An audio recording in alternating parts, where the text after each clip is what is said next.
you capped all spending at 2007 levels for the next 10 years, you would balance the budget at 13.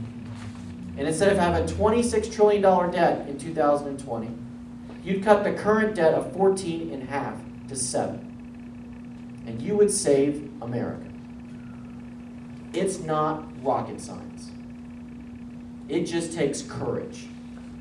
Courage to do what's right, even though it's difficult.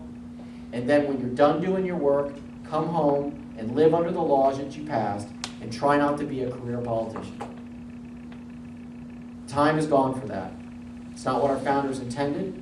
And people who've been in Washington and people who've been in politics in their whole life have been there too long.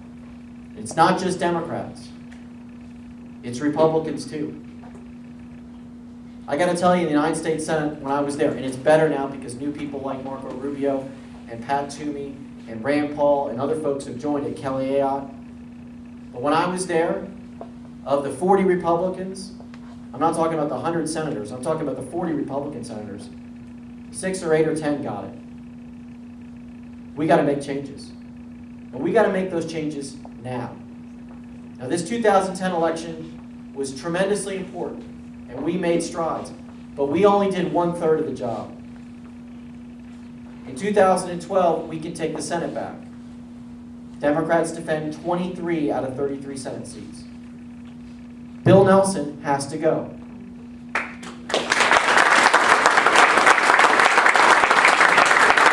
So I like the Marco Rubio plan, and I think he's courageous for having talked about it during the election, which is that for people under 50, me and others, who, by the way, people of my generation and younger don't think we're getting anything in Social Security because we think it'll be broke. People under 50, we're going to have to work longer. We're going to have to extend the retirement age. When Social Security was created, the life expectancy in this country was 65.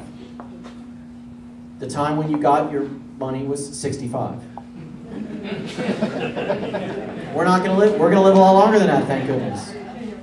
And for people under 50, again, not over, under, you're probably going to have to means test us in terms of what we get when we retire. In other words, if I'm making a lot of money in retirement, or you're making a lot of money in retirement, you're under 50, you may get less.